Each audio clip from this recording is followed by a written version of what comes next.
Hello students, Rajiv Gurukul में आप लोग का स्वागत है। स्टूडेंट्स, आज आपको बताएंगे नेटवर्क थ्योरी का ऑब्जेक्टिव बताएंगे स्टूडेंट कि आपका एग्जाम में ऑब्जेक्टिव कैसे आएगा, क्योंकि आपका एग्जाम में 20 नंबर का ऑब्जेक्टिव भी आएगा। तो आप ऑब्जेक्टिव को कैसे सॉल्विंग करोगे, तो आज बेहतरीन ऑब्जेक्टिव लेकर आए हैं। यहाँ से आपको ऑब्जेक्टिव देखने को मिलेगा। पूरा ये प्रीवियस ईयर का क्वेश्चन पेपर से लिया गया ऑब्जेक्टिव है स्टूडेंट। इस ऑब्जेक्टिव को पूरा एनालिसिस करेंगे और इसी तरह का ऑब्जेक्टिव आपका सामने वाला जो एग्जाम है जो 4 तारीख को होने वाला, उसमें भी आपको इस तरह का ऑब्जेक्टिव देखने को मिलेगा। तो आपको स्टूडेंट क्या करना, प्रॉपर ढंग से क्या करना, वीडियो को एंड तक देखना है। एंड में आपको टिप्स भी बताएंगे। तो आपको क्या करना, प्रॉपर ढंग से क्या करना है, नोट्स करना है। नोट्स करके इस सब ऑब्जेक्टिव का आंसर को क्या करना है, याद रखना है। चलो स्टूडेंट, हम लोग पहले प्रॉब्लम में देखते हैं कि पहला प्रॉब्लम का आपका सॉल्यूशन क्या होगा। In a pure capacitor circuit the power factor. चलो स्टूडेंट, आपका सर्किट जो है वो आपका क्या है, प्योर है। कैसा प्योर है, कैपेसिटर सर्किट है। मतलब प्योर क्या है, कैपेसिटिव सर्किट है। प्योर क्या है, कैपेसिटिव सर्किट है। तो पावर फैक्टर क्या होगा। चलो स्टूडेंट, पावर फैक्टर का जो फॉर्मूला होता है cos phi is equal to क्या होता है, R बाई क्या होता है, Z होता है। ये आपका क्या है, ये आपका क्या है, पावर फैक्टर का क्या है, फॉर्मूला है। R होगा रेजिस्टेंस और dividing by the total impedance. Z होगा आपका टोटल इंपीडेंस। बट यहाँ पर देखो स्टूडेंट, ये जो सर्किट है आपका, ये जो सर्किट है वो आपका क्या है, प्योर क्या है, प्योर है आपका। कैसा प्योर है, प्योर आपका कैपेसिटर सर्किट है। तो पावर फैक्टर क्या होगा, यदि कोई सर्किट आपका प्योर कैपेसिटिव सर्किट होगा स्टूडेंट, तो आपका जो पावर फैक्टर होगा वो आपका क्या होगा, 0 होगा। आपको क्या करना है, याद रखना है, ठीक है। The pure capacitor circuit the power factor is equal to क्या होगा, 0 होगा। यदि आपका प्योर इंडक्टर सर्किट भी रहता तो पावर फैक्टर क्या होता है, 0 होता है। इसको आपको क्या करना है, याद रखना है, ठीक है। आगे की ओर चलते हैं, आगे का प्रॉब्लम को देखते हैं। आगे का प्रॉब्लम भी क्या है आपका, बेहतरीन इंपॉर्टेंट है। During steady state condition inductor behave as. अब देखो स्टूडेंट, स्टेडी स्टेट का मतलब होता है, स्टेडी स्टेट का मतलब होता है टी इक्वल टू क्या होगा, इन्फिनिटी होगा। टी इक्वल टू क्या होगा, इन्फिनिटी होगा। जब आपका कोई भी आपका स्टेडी स्टेट कंडीशन में हो तो टी इक्वल टू क्या करना है, इन्फिनिटी करना है। और आपका यदि आपका स्टेडी स्टेट बोले तो टी इक्वल टू क्या करना है, इन्फिनिटी करना है। और इनिशियल स्टेज बोले तो टी इक्वल टू क्या करना है, 0 करना है, ठीक है। अब देखो यहाँ पर जब टी इक्वल टू इन्फिनिटी होगा तो आपका इंडक्टर, एल से क्या बोलते हैं, इंडक्टर जो होगा वो आपका क्या होगा, शॉर्ट होगा। और आपका कैपेसिटर जो होगा वो आपका क्या होगा, ओपन होगा। इसको आपको क्या करना है, याद रखना है। टी इक्वल टू 0 में आपका एल जो होगा वो आपका क्या होगा, ओपन होगा। और सी आपका क्या होगा, शॉर्ट होगा। सी मतलब क्या होगा, कैपेसिटर। ये आपको टेबल को क्या करना है, याद रखना है। इस टेबल से आपका प्रॉब्लम एग्जाम में 100% श्योर है आएगा। इसका मतलब टी इक्वल टू इन्फिनिटी का मतलब क्या होता है, स्टेडी स्टेट। और टी इक्वल टू 0 का मतलब होता है इनिशियल स्टेज। स्टेडी स्टेट में इंडक्टर क्या होता है, शॉर्ट होता है। कैपेसिटर आपका क्या होता है, ओपन होता है। इनिशियल स्टेज में इंडक्टर आपका क्या होगा, ओपन होगा। कैपेसिटर आपका शॉर्ट होगा। ये आपको क्या करना है, याद रखना है। स्टेडी स्टेट में आपका क्या होगा, टी इक्वल टू इन्फिनिटी होगा। इनिशियल स्टेज में आपका टी इक्वल टू क्या होगा, 0 होगा। ये आपको याद रखना। तो आपको क्या पूछा है कि स्टेडी स्टेट कंडीशन में इंडक्टर कैसा बिहेव करेगा। ये आपका स्टेडी स्टेट है। तो इंडक्टर आपका कैसा बिहेव करेगा, शॉर्ट सर्किट की तरह बिहेव करेगा। आपको याद रखना है। यदि स्टूडेंट यही आपका रहता है, इंडक्टर के जगह पर यदि कैपेसिटर रहता तो आपका क्या होता, ओपन सर्किट होता। आपको क्या करना है, याद रखना है। समझ में आ रहा बात क्या बोलना चाह रहे हैं। तो इस तरह करके हम लोग क्या करेंगे, प्रॉब्लम को स्टेप बाय स्टेप क्या करेंगे, सॉल्विंग करेंगे। तो इस प्रॉब्लम का जो आंसर होगा, स्टेडी स्टेट कंडीशन में इंडक्टर क्या होता है, आपका शॉर्ट सर्किट होता है। और कैपेसिटर आपका क्या होगा, ओपन सर्किट होगा। आपको क्या करना है, याद रखना है। तो 2 नंबर प्रॉब्लम का आंसर होगा आपका क्या होगा, बी होगा। Kirchhoff's voltage law is concern with. अब देखो स्टूडेंट, यहाँ पर क्या क्या प्रॉब्लम पूछा जा सकता है कि किरचॉफ्स वोल्टेज लॉ को क्या बोलते हैं। तो ये बोलेंगे law of conservation of energy. Law of conservation of energy, इसको याद रखिएगा। Law of conservation of energy, law of conservation of energy पर ये क्या करता है, निर्भर करता है। ये भी आपका पूछा गया है एग्जाम में बहुत बार। तो केवीएल जो होता है law of conservation of energy पर निर्भर करता है। केसीएल जो होता है law of conservation of charge पर निर्भर करता है। ये जो आपका केवीएल है, किरचॉफ्स का सेकंड लॉ है। इसमें क्या होता है, all summation of voltage equal to क्या होता है, 0 होता है। इसका मतलब यहाँ पर जो आंसर होगा student, appropriate IR drop and battery EMF. मतलब ये सब वोल्टेज ड्रॉप का सम इज इक्वल टू क्या होगा, 0 होगा। इसका मतलब इस प्रॉब्लम का जो आंसर होगा 3 का क्या होगा, डी होगा। तो आपसे पूछेगा कि केवीएल का फुल फॉर्म क्या होता है, तो आपको बोलना है किरचॉफ वोल्टेज लॉ, ये किस पर निर्भर करता है? Law of conservation of energy पर निर्भर करता है। ये किरचॉफ का कौन सा नियम है? ये किरचॉफ का सेकंड नियम है। इसमें आपका क्या करना है? All summation of voltage drop equal to क्या करना है? 0 करना है। इसका मतलब है IR ड्रॉप और बैटरी EMF इक्वल टू क्या होगा? 0 होगा। इसका मतलब B और C दोनों इस प्रॉब्लम का क्या होगा? आंसर होगा। इसीलिए 3 का जो सॉल्यूशन होगा वो आपका क्या होगा? D होगा। चलो आगे की ओर चलते हैं, आगे का प्रॉब्लम को देखते हैं। यदि स्टूडेंट आपसे पूछता है कि इसी पर किरचॉफ वोल्टेज लॉ नहीं पूछ के KCL पूछता, तो KCL में क्या होता है? किरचॉफ करंट लॉ होता है। उसमें क्या होगा? All summation of current equal to क्या होगा? 0 होगा। या तो बोलेंगे incoming current is equal to क्या होगा? आउटगोइंग करंट होगा। उसमें क्या होता है? All summation of current is equal to क्या होगा? 0 होगा। या तो बोलेंगे incoming current is equal to क्या होगा? आउटगोइंग करंट होगा। ये आपको क्या करना है? याद रखना है। और आपसे पूछता है स्टूडेंट कि KCL में आपका कौन सा आपका मतलब लॉ एप्लीकेबल, तो नोड एनालिसिस और ओम्स लॉ क्या होता है? KCL में एप्लीकेबल होता है। और KVL में आपका स्टूडेंट KVL में आपका मेश एनालिसिस यूज होता है, मेश एनालिसिस, और आपका क्या होता है? ओम्स लॉ यूज होता है। ये भी आपका एग्जाम में पूछा जा सकता है। इसीलिए 3 का जो प्रॉब्लम का जो सॉल्यूशन होगा इस प्रॉब्लम का, वो आपका क्या होगा? D होगा। और KCL किस पर निर्भर करता है? तो आपको बोलना है law of conservation of charge पर निर्भर करता है। KVL आपका law of conservation of energy पर निर्भर करता है। इतना सारा चीज आपको बता दिए, आपको याद रखना होगा। इस तरह का ऑब्जेक्टिव यहाँ से आपका इस वैरायटी का ऑब्जेक्टिव आपको देखने को मिलेगा, इस वैरायटी का भी ऑब्जेक्टिव आपको देखने को मिलेगा। तो हम क्या करें? पूरा प्रॉब्लम को एनालिसिस करें। Which of the following is active element? Active element उस तरह के एलिमेंट को बोलेंगे स्टूडेंट जो सर्किट को क्या करे? एनर्जी प्रोवाइड करे, उसी को क्या बोलेंगे? एक्टिव एलिमेंट बोलेंगे। और पैसिव एलिमेंट उस तरह के एलिमेंट को बोलेंगे जो आपका सर्किट को एनर्जी प्रोवाइड ना करे, उसको क्या बोलेंगे? पैसिव एलिमेंट बोलेंगे। तो यहाँ पर स्टूडेंट आपका जो पूछा गया है एक्टिव एलिमेंट पूछा गया है, तो इस चारों ऑप्शन में से एक्टिव एलिमेंट जो होगा वो ट्रांजिस्टर आपका क्या है? एक्टिव एलिमेंट है। बट आपसे पूछता कि रजिस्टर कैसा एलिमेंट है, तो आपको याद रखना होगा रजिस्टर जो है आपका पैसिव है।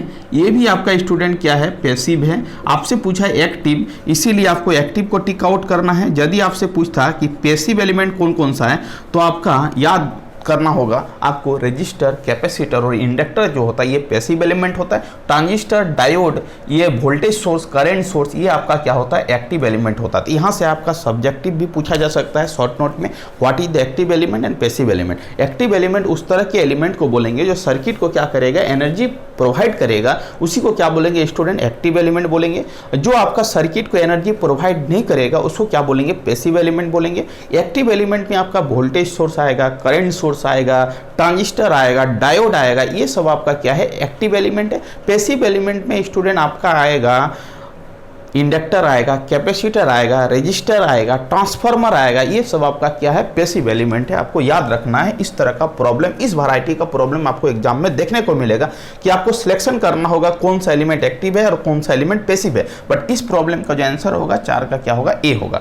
Which of the following is a linear element? Next problem 5 number. Which of the following is a linear element? Linear element का मतलब होता है स्टूडेंट जिस तरह हम लोग इनपुट दे रहे हैं उसी के कोरस्पॉन्डिंग मेरे को क्या मिल रहा है? आउटपुट मिल रहा है। मतलब लीनियरली क्या कर रहा है? इनपुट लीनियरली यदि बढ़ रहा है तो आउटपुट भी क्या हो रहा है? लीनियरली ही बढ़ रहा है। उसको क्या बोलेंगे हम लोग? लीनियर एलिमेंट बोलेंगे। इसका मतलब स्टूडेंट यहाँ पर पूछ रहा है लीनियर एलिमेंट कौन है, तो सेमीकंडक्टर डायोड का ग्राफ जो होता है वो लीनियर नहीं होता है। तो ट्रांजिस्टर का भी ग्राफ आपका क्या होता है? लीनियर नहीं होता है। इलेक्ट्रिक आर्क का भी आपका ग्राफ क्या होता है? लीनियर नहीं होता है। इसमें आपका प्रॉब्लम जो होगा स्टूडेंट, प्रॉब्लम का जो आंसर होगा लीनियर एलिमेंट में आपका क्या होगा? हीटर कॉइल होगा। इसको आप याद रख लोगे कि हीटर कॉइल जो होता है वो आपका क्या होता है? लीनियर एलिमेंट होता है। हीटर कॉइल जो होता है वो आपका क्या होता है? लीनियर एलिमेंट होता है। तो इस तरह करके हम लोग क्या किया? 5 प्रॉब्लम का सॉल्यूशन कर लिए। इस तरह का प्रॉब्लम आपको एग्जाम में देखने को मिलेगा। आप याद रखोगे लीनियर एलिमेंट से प्रॉब्लम पूछा जाएगा, एक्टिव या पैसिव एलिमेंट से प्रॉब्लम पूछा जाएगा, केवीएल केसीएल से प्रॉब्लम ऑब्जेक्टिव पूछा जाएगा,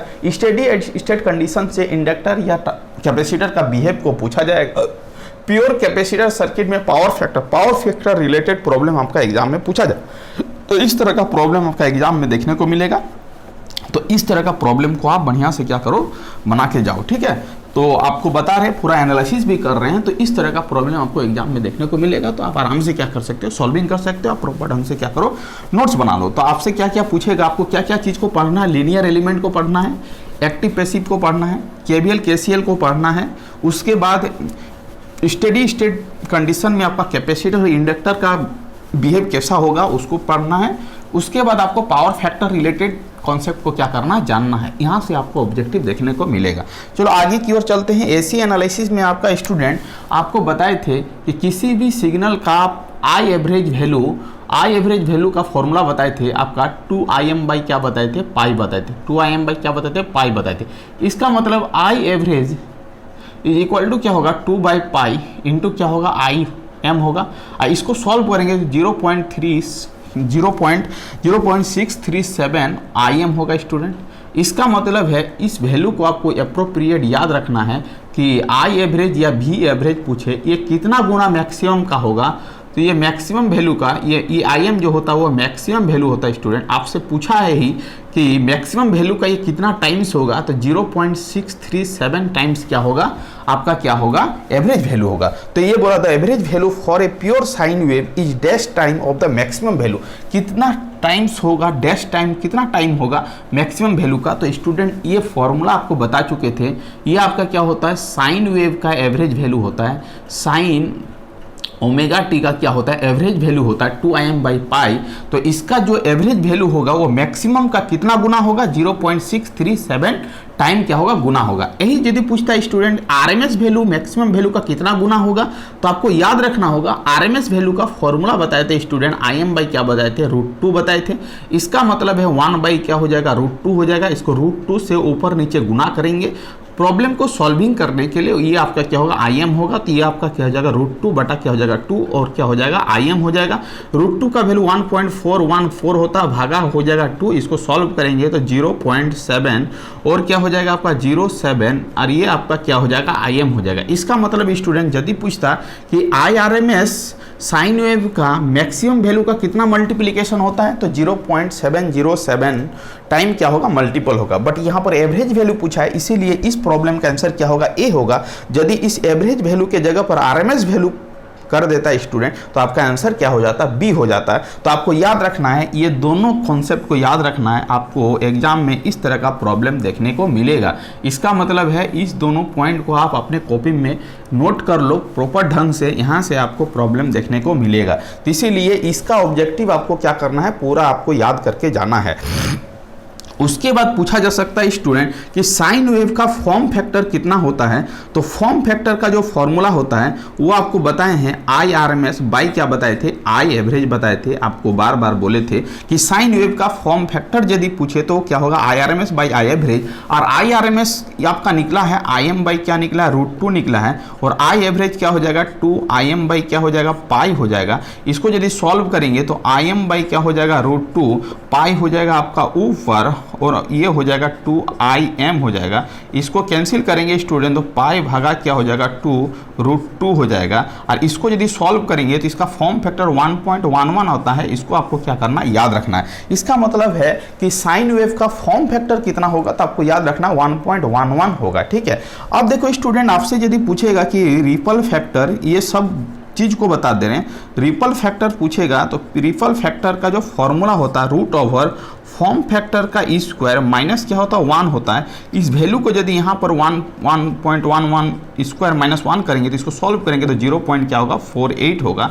इसका रिपल फैक्टर क्या होगा, 0.48 होगा। आपको याद रखना है साइन वेव का रिपल फैक्टर पूछे तो 0.48 होगा। फॉर्म फैक्टर पूछे तो आपको याद रखना IRMS बाई क्या होगा, आई एवरेज होगा। इसको सॉल्व करेंगे तो 1.11 आएगा।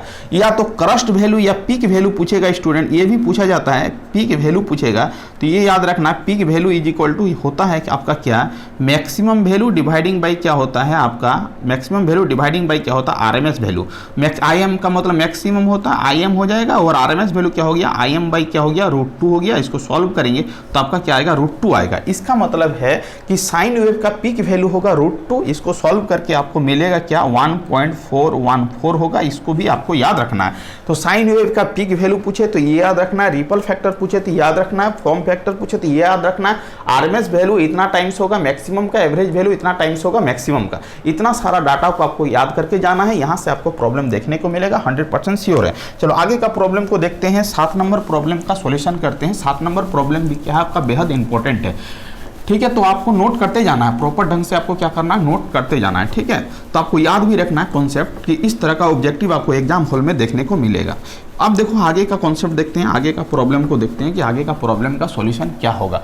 The value of the current flowing RL series circuit during resonance. अब देखो स्टूडेंट, आपका क्या है, आरएलसी सीरीज सर्किट है, आरएलसी सीरीज सर्किट है। आपको बता चुके थे, बेहतरीन कॉन्सेप्ट बताए थे। आरएलसी सीरीज सर्किट जब होगा तो आपका VL इज इक्वल टू क्या होगा, VC होगा। कब, रेजोनेंस के केस में। IXL इज इक्वल टू क्या होगा, IXC होगा, बताए थे। तो I कैंसिल हो जाएगा, तो XL इज इक्वल टू क्या हो जाएगा, XC हो जाएगा। ये चीज़ आपको क्या करना है, याद रखना है, ठीक है। अब देखो, अब आपको एक फॉर्मूला बताए थे कि V नेट वोल्टेज, ये आपको याद रखना होगा। V net is equal to आपको बताए थे RLC series resonance series circuit का कंडीशन में क्या बताए थे, VR का स्क्वायर प्लस क्या बताए थे, VL माइनस VC का क्या बताए थे, होल स्क्वायर बताए थे। और जब रेजोनेंस होगा तो VL इज इक्वल टू क्या होगा, VC होगा। तब आपका V नेट का जो वैल्यू होगा स्टूडेंट, वो आपका क्या हो जाएगा, रूट ओवर क्या हो जाएगा, VR का स्क्वायर हो जाएगा। तो V net is equal to क्या हो जाएगा, आपका VR हो जाएगा। ये आपको याद रखना है। ये आप किस कंडीशन में होगा, रेजोनेंस के कंडीशन में होगा। रेजोनेंस के कंडीशन में क्या होगा, ये होगा, ठीक है। और Z net is equal to क्या हो जाएगा, इसका फॉर्मूला भी बताए थे। क्या बताए थे, आर का स्क्वायर प्लस क्या होगा, एक्सएल माइनस एक्सी का क्या होगा, होल स्क्वायर होगा। एक्सएल और एक्सी दोनों बराबर हो जाएगा, तो Z net is equal to क्या हो जाएगा स्टूडेंट, आर हो जाएगा। ये भी आपको क्या करना, याद रखना है। जब आरएलसी सीरीज सर्किट हो और रेजोनेंस हो तो आपका जेड जो होगा, इम्पीडेंस जो होगा, वो आपका क्या होगा, मिनिमम होगा। आपको याद रखना है, जेड जो होगा, जेड का मतलब क्या होता है, इम्पीडेंस। इम्पीडेंस आपका क्या होगा, मिनिमम होगा। वही पूछ रहा है कि the value of the current, नहीं करंट पूछ रहा है। तो जेड यदि मिनिमम होगा तो आई आपका क्या होगा, मैक्सिमम होगा। ये आपको याद रखना, ये आपका बेहद इंपॉर्टेंट पॉइंट बता रहे हैं आपको। इसका मतलब सीरीज आरएलसी रेजोनेंस कंडीशन में जेड आपका क्या होता है, मिनिमम होता है, और आई आपका क्या होता है, मैक्सिमम होता है। ये आपका फॉर्मूला बेहतरीन है। इस फॉर्मूले से आपका प्रॉब्लम एग्जाम में पूछा जाएगा, इसको याद रखना है। रेजोनेंस के केस में एक्सएल इज इक्वल टू क्या होगा, एक्सी होगा।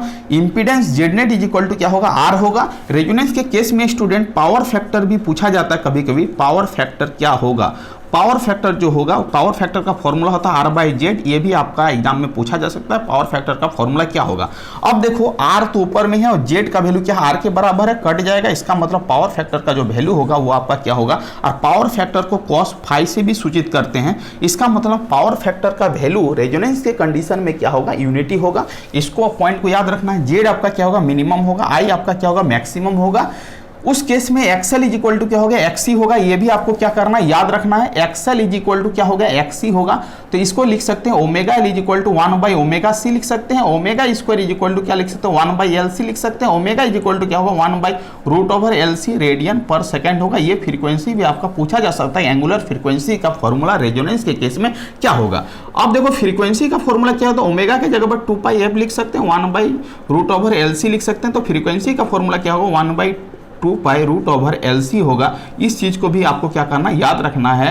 एंगुलर फ्रीक्वेंसी पूछेगा तो इसको टिक करना है, फ्रीक्वेंसी पूछेगा तो इसको टिक करना है at the resonance condition. Resonance condition में एक्सएल इज इक्वल टू क्या होगा, एक्सी होगा। VL इज इक्वल टू क्या होगा, VC होगा। V नेट का फॉर्मूला VR के बराबर होगा। जेड नेट का फॉर्मूला आर के बराबर होगा। जेड आपका मिनिमम होगा, आई आपका मैक्सिमम होगा। रेजोनेंस के केस में आपका power factor is equal to क्या होगा, यूनिटी होगा। ये आपको इतना सारा चीज आपको प्रॉपर ढंग से याद करके जाना है। यहाँ से आपको ऑब्जेक्टिव गिरने की संभावना बहुत ज्यादा है। बट देखो स्टूडेंट, यहां पर क्या पूछ रहा है, the value of the current flowing the RLC series circuit during resonance. Resonance के केस में आरएलसी सर्किट में करंट आपका क्या होगा, करंट आपका मैक्सिमम होगा और आपका इंपीडेंस क्या होगा, मिनिमम होगा। यदि यहां पर इंपीडेंस पूछता है स्टूडेंट तो आपका मिनिमम होता, बट करंट पूछा तो करंट आपका क्या होगा, मैक्सिमम होगा। इतना सारा कॉन्सेप्ट को आपको याद करके जाना है। ये आपको नोट करना है तो आप नोट कर सकते हो। ये आपका एग्जाम में आने की संभावना बहुत ही ज्यादा है। तो इस तरह का प्रॉब्लम आपको एग्जाम में देखने को मिलेगा। अब देखो, आगे का ऑब्जेक्टिव को सॉल्विंग करते हैं। आगे का ऑब्जेक्टिव भी आपका बेहतरीन है। अब देखो स्टूडेंट, आगे का ऑब्जेक्टिव को आपको कैसे सॉल्विंग करना है उसको भी आपको क्या करना है, ध्यान देना है। अब देखो, यहाँ पर चीज़ों को समझो। अब देखो, क्वालिटी फैक्टर पूछा। क्यू का मतलब होता है क्वालिटी फैक्टर। क्वालिटी फैक्टर का फॉर्मूला होता है रेजोनेंस फ्रीक्वेंसी डिवाइडिंग बाई क्या होता है, बैंडविड्थ होता है। याद रखना क्वालिटी फैक्टर, ये भी आपका ऑब्जेक्टिव में पूछा जा सकता है। क्वालिटी फैक्टर का फॉर्मूला क्या होता है? एफआर का मतलब होता है रेजोनेंस फ्रीक्वेंसी और बीडब्ल्यू का मतलब होता है बैंडविड्थ। आपको नोट करना है तो नोट कर सकते हो। ये आपका रेजोनेंस फ्रीक्वेंसी होगा, लिख लो। क्यू का मतलब होता है क्वालिटी फैक्टर, एफआर का मतलब होता है रेजोनेंस फ्रीक्वेंसी और बीडब्ल्यू का मतलब होता है बैंडविड्थ। चलो स्टूडेंट, आपको क्वालिटी फैक्टर निकालना है तो quality factor is equal to क्या हो जाएगा? क्वालिटी फैक्टर आपका रेजोनेंस फ्रीक्वेंसी या तो एंगुलर फ्रीक्वेंसी जो भी लिखना है। अब देखो यहाँ पर ये आपका 1 क्या होता है? रूट ओवर एल सी होता है और बैंडविड्थ जो होगा वो आपका क्या होगा? आर बाई क्या होगा? एल होगा। तो ये हो जाएगा 1 root over L C R, ये आपका हो जाएगा एल और नीचे हो जाएगा आर। इसको सॉल्व करेंगे तो 1/r रहेगा। इसको एल को यदि रूट में डालेंगे तो एल स्क्वायर होगा और एल सी हो जाएगा, ये एल कट जाएगा तो 1/r रूट ओवर क्या हो जाएगा? एल सी हो जाएगा। क्वालिटी फैक्टर का formula in terms of R L C के फॉर्मेट में ये होगा। जब आपका क्या रहे? सीरीज में रहे तब ये होगा। जब आपका सीरीज में रहे आर एल सी सीरीज में रहे तभी जाके क्वालिटी फैक्टर का जो फॉर्मूला होगा याद रखना है, उल्टा पुल्टा नहीं करना। रूट ओवर एल बाई क्या होगा? सी होगा। और जब आपका quality factor R L C parallel circuit रहे तो दोनों में अलग अलग फॉर्मूला होता है, आपको याद रखना होगा। पैरेलल में कुछ नहीं, सबको अपोजिट करना। आर नीचे है तो आर ऊपर चला जाएगा, सी आपका नीचे है तो सी ऊपर चला जाएगा, एल ऊपर है तो एल नीचे आ जाएगा। इसका मतलब quality factor R L C parallel circuit में ये फॉर्मूला होगा, quality factor R L C series circuit में ये फॉर्मूला होगा। दोनों फॉर्मूला को बारीकी से याद रखना है। क्या पूछ रहा है? सीरीज पूछेगा तो ऊपर वाला को टिक करना, पैरेलल पूछेगा तो नीचे वाले को टिक करना। अब देखो स्टूडेंट, यहाँ पर सीरीज पूछा है, यदि यहाँ पर पैरेलल पूछ देता तो आंसर हो जाता ए, बट सीरीज पूछा इसीलिए इस प्रॉब्लम का आंसर क्या होगा? डी। तो आपको क्या करना है, यहाँ से लेके यहाँ तक आपको प्रॉपर ढंग से क्या करना है? लिखना है। आपको याद रखना है ये आपका रेजोनेंस फ्रीक्वेंसी डिवाइडिंग बाय क्या होगा? बैंडविड्थ होगा। रेजोनेंस फ्रीक्वेंसी में एंगुलर फ्रीक्वेंसी यहाँ पर रखेंगे, ये बैंडविड्थ का फॉर्मूला होता है। आपसे पूछा जा सकता है कि आपका सीरीज आरएलसी सर्किट में बैंडविड्थ का फॉर्मूला क्या होगा? तो बोलना है आर बाई एल। याद रखोगे, बेहतरीन कॉन्सेप्ट। यहाँ से स्टूडेंट टाइम कांस्टेंट भी पूछा जा सकता है। यदि बोलेगा एलआर सर्किट है, एलआर सर्किट है, इसमें टाइम कांस्टेंट क्या होगा? टाइम कांस्टेंट क्या होगा? टाइम कांस्टेंट का वैल्यू क्या होगा? ये भी आपका ऑब्जेक्टिव में पूछा जा सकता है कि एलआर सर्किट में टाइम कांस्टेंट का वैल्यू क्या होगा। तो आपको याद रखना एल बाई क्या होगा? आर होगा। एलआर सर्किट में टाइम कांस्टेंट का वैल्यू एल बाई आर होगा। और आपका सीआर सर्किट में कैपेसिटर और रेजिस्टेंस रहे और उसमें आपका टाइम कांस्टेंट पूछे तो आपको याद रखना ये भी ऑब्जेक्टिव आपसे पूछा गया है, तो टाइम कांस्टेंट क्या होगा? सीआर होगा। इसका मतलब एलआर सर्किट में time constant L by R होगा और सीआर सर्किट में time constant C into R होगा। ये दोनों भी चीज को याद रखना है, ये चीज को याद रखना है, ये वाला चीज को याद रखना है, ये वाला चीज को याद रखना है। 1 2 3 4 5 गो पॉइंट से आपको ऑब्जेक्टिव देखने को मिलेगा। आपसे पूछा जा सकता है कि बैंडविड्थ को यदि बढ़ाएंगे तो क्वालिटी फैक्टर क्या होगा? तो आपको बोलना है घटेगा। ये आपका रिलेशन भी पूछा जा सकता है, तो आपको प्रॉपर ढंग से इसको क्या करना है? नोट्स बना लेना है। यदि बैंडविड्थ यदि बढ़ेगा तो क्वालिटी फैक्टर क्या होगा स्टूडेंट? घटेगा। जस्ट वाइस वर्सा उल्टा होगा तो क्या होगा? उल्टा होगा। यदि बैंडविड्थ घटेगा तो क्वालिटी फैक्टर क्या होगा? इंक्रीज करेगा। चलो आगे का कॉन्सेप्ट को देखते हैं। इसको आपको नोट करना है, ये आपका एग्जाम में देखने को मिलेगा। यहां से प्रॉब्लम भी देखने को मिला जा सकता है।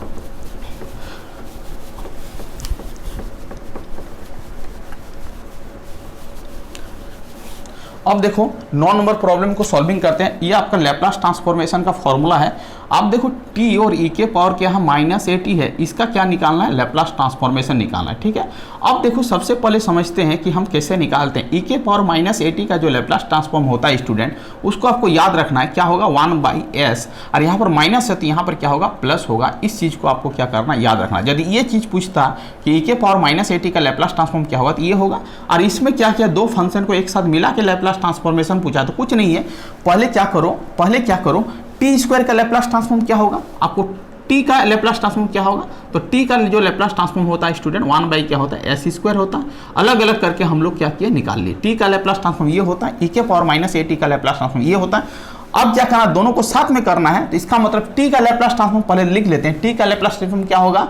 1 क्या होगा? एस का क्या होगा? एस का क्या होगा? स्क्वायर होगा। ये किसका होगा? टी का होगा। बट यहाँ पर शिफ्टिंग प्रॉपर्टी लगेगा। अब देखो यहाँ पर एल्जेब्रिक फंक्शन के तहत एक्सपोनेंशियल फंक्शन क्या फिक्स है? इसका मतलब है ये शिफ्ट हो जाएगा। यहाँ पर माइनस है तो यहाँ पर हो जाएगा प्लस, और कितना यूनिट हो जाएगा? यहाँ पर ए है तो यहाँ पर क्या हो जाएगा? ए। तो टी इंटू ई के पावर माइनस ए टी का लैप्लास ट्रांसफॉर्म जो होगा 1/s प्लस ए का क्या होगा, होल स्क्वायर होगा। इसका मतलब इस प्रॉब्लम का जो आंसर होगा स्टूडेंट वो आपका क्या हो जाएगा, ए हो जाएगा। यदि बशर्ते ये ऑपोजिट पूछता टी ए के पावर प्लस ए टी का लैप्लास ट्रांसफॉर्म क्या होगा, तो टी का कर लेते 1 बाई क्या होता, टी का क्या होता 1/s का क्या होता, होल स्क्वायर होता। ठीक है, यहाँ पर प्लस है तो यहाँ पर माइनस करते और यहाँ का जो कोफिशिएंट है उसको यहाँ पर लिखते, तो टी इंटू ई के पावर प्लस ए टी का लैप्लास ट्रांसफॉर्म ये होगा, याद रखना है। टी इंटू ई के पावर माइनस ए टी का लैप्लास ट्रांसफॉर्म ये होगा, ये आपको याद रखना है। लैप्लास ट्रांसफॉर्मेशन का कुछ बेसिक फॉर्मूला बता रहे हैं, वो आपको याद करके जाना है, वो एक एग्जाम हॉल में देखने को मिलेगा। अब देखो स्टूडेंट, साइन यदि साइन ओमेगा टी का लैप्लास ट्रांसफॉर्म पूछे तो आपको याद रखना है कि ओमेगा बटा एस स्क्वायर प्लस क्या होगा, ओमेगा स्क्वायर होगा। इसी को घुमा के पूछ सकता है कि साइन 5t का लैप्लास ट्रांसफॉर्म क्या होगा, तो ओमेगा के जगह पर 5 है तो यहाँ पर ओमेगा के जगह पर 5 रखेंगे और एस स्क्वायर और 5 का स्क्वायर होगा तो क्या होगा, 25 होगा। इस तरह करके प्रॉब्लम को क्या करेंगे, डील करेंगे, सॉल्व करेंगे। अब देखो स्टूडेंट, आपसे पूछेगा कि कॉस ओमेगा टी का लैप्लास ट्रांसफॉर्म क्या होता, तो ये आपको याद रखना, कॉस का लास्ट में एस होता तो यहाँ पर एस लिखना और dividing by S square plus क्या लिखना, ओमेगा स्क्वायर लिखना। यदि स्टूडेंट आपको कॉस 4t का यदि पूछे तो कुछ नहीं करना, एस ऊपर में रहेगा, एस स्क्वायर और ओमेगा के जगह पर 4 है तो 4 का स्क्वायर क्या हो जाएगा, 16 हो जाएगा। इसका इस तरह करके हम लोग क्या करेंगे, प्रॉब्लम को सॉल्विंग करेंगे। इस तरह का फॉर्मूला को आपको क्या करना, याद करके जाना है, एग्जाम में आपको देखने को मिला जा सकता है। इसका मतलब स्टूडेंट ये देखो कि इस प्रॉब्लम का आंसर क्या हो जाएगा, ए हो जाएगा। तो ये आपको फॉर्मूला को क्या करना, नोट करना है, नोट करके ही जाना है। पूरा लैप्लास ट्रांसफॉर्मेशन का टेबल भी हम बता चुके हैं अपने वीडियो में, उसको क्या करना, नोट डाउन कर लेना है, उसको याद करके जाना है। लैप्लास ट्रांसफॉर्मेशन से 2 ऑब्जेक्टिव आपको आराम से देखने को मिलेगा, एक तो ऑब्जेक्टिव मिलेगा ही मिलेगा, तो इसको आपको क्या करना है, लैप्लास ट्रांसफॉर्मेशन का कंटेंट को रेडी करके जाना है, यहां से आपको ऑब्जेक्टिव मिलेगा। चलो 10 नंबर प्रॉब्लम को देखते हैं। ये पूछ रहा है कि s by S square plus 16 का इनवर्स लैप्लास ट्रांसफॉर्म क्या होगा, इनवर्स लैप्लास ट्रांसफॉर्म। अब देखो स्टूडेंट, ये s by S square plus 16 है, ये दिया गया है, तो इसका इनवर्स क्या होगा, जस्ट ये दिया गया तो इसका इनवर्स क्या होगा, ये होगा, तो cos 4t होगा। तो ये यदि फॉरवर्ड है तो ये आपका इनवर्स होगा। इसका मतलब ये हो जाएगा आपका cos और आपका क्या हो जाएगा, 4t का क्या हो जाएगा, लैप्लास ट्रांसफॉर्म हो जाएगा, इनवर्स लैप्लास ट्रांसफॉर्मेशन हो जाएगा किसका, s by S square plus 16 का इनवर्स लैप्लास ट्रांसफॉर्मेशन क्या होगा, cos 4t होगा। इसका मतलब है स्टूडेंट 10 प्रॉब्लम का सेट था, 10 प्रॉब्लम में 10 तरह का कॉन्सेप्ट बताएं। इस तरह का वैरायटी का प्रॉब्लम आपको एग्जाम में देखने को मिलेगा। तो आपको क्या करना है, लैप्लास ट्रांसफॉर्मेशन का कंटेंट को रेडी करना है, यहाँ से आपको ऑब्जेक्टिव मिलेगा। क्वालिटी फैक्टर, सीरीज और पैरेलल का केस को याद करके जाना है, फॉर्मूला को प्रॉपर ढंग से याद करके जाना है, वहाँ से ऑब्जेक्टिव देखने को मिलेगा। रेजोनेंस कंडीशन से आपको प्रॉब्लम देखने को मिलेगा। आपसे KCL KVL का कॉन्सेप्ट से लेके आपको क्या मिलेगा, आपको प्रॉब्लम मिलेगा। स्टडी स्टेट कंडीशन से आपको प्रॉब्लम मिलेगा। एक्टिव और पैसिव एलिमेंट्स रिलेटेड प्रॉब्लम मिलेगा। टाइम कॉन्स्टेंट रिलेटेड प्रॉब्लम मिलेगा। तो इस तरह प्रॉब्लम को रेडी करके जाना। आज 10 प्रॉब्लम का सेट बताएं, अभी थोड़ा देर के बाद आपको बताएंगे सेट नंबर 2, वहां पर फिर लेंगे 10 प्रॉब्लम। और इस तरह का 20, 30, 40 प्रॉब्लम को यदि आप सॉल्व करके जाओगे तो आपका ऑब्जेक्टिव वहां पर आराम से हेल्प हो जाएगा, आराम से बन जाएगा। तो थैंक यू स्टूडेंट, वीडियो की एंड करते हैं। यदि आप चैनल में नए हैं तो चैनल को क्या कर लीजिएगा स्टूडेंट, सब्सक्राइब कर लीजिएगा। वंदे मातरम स्टूडेंट।